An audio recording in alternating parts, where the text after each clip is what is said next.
you've got your wish. Jerry Guscott has only got his wish. Yeah, I mean, I think it was an obvious thing to do at some stage, and I think Maro's at that stage of his career now. He's a senior citizen in terms of experience. He's heading towards 30. He ought to be captain, really. He captained England to a World Cup under 20 World Cup 10 years ago. I'm just a bit surprised it's taken that long to make him captain. And it's kind of like the only radical selection in a pretty conservative squad, which I wouldn't necessarily criticise too much. I mean, it's how England play that needs to change. The players have been there for 2 or 3 years. Most of the players that you would expect to be there are there, except possibly Ben Spencer. And huge fan that I am of Henry Pollock. I think it's 6 months too early for him. He needs a little bit more miles in the Premiership, and he's doing it, and he's getting there. And he'll be good to go in the summer and beyond. So not really a very surprising or shocking squad, other than I wasn't sure they were going to make that move at captain. Chewy, you're taking the opposition side. Oh, nothing particularly against Itoje as a skipper, and certainly not as a player. I mean, there were clearly issues, weren't there? And Eddie Jones, in his characteristic fashion, alluded to them. There was a reason why Maro Itoje wasn't captain under Eddie Jones, and that was because Eddie Jones didn't think that he had the right kind of character.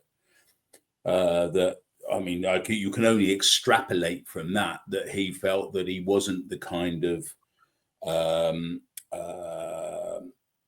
didn't bring the kind of togetherness in the dressing room that a captain is required of a captain, especially at international level when you have relatively limited time together.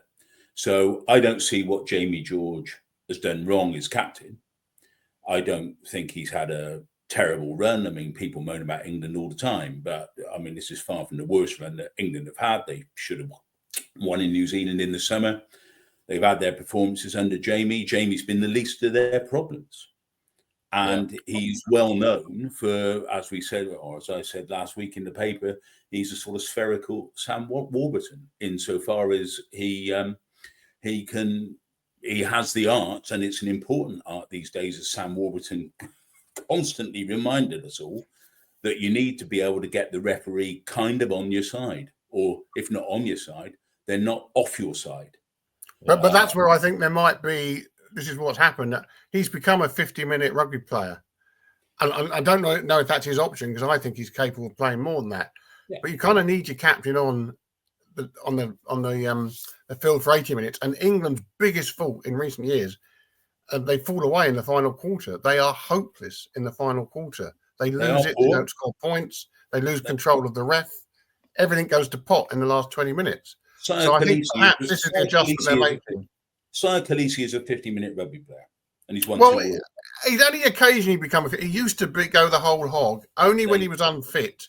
They drag him. Having a bad time at Racing did he become a 50-minute rugby player? They drag him off. We had. I think it was. To be fair, they're normally winning comfortably by then.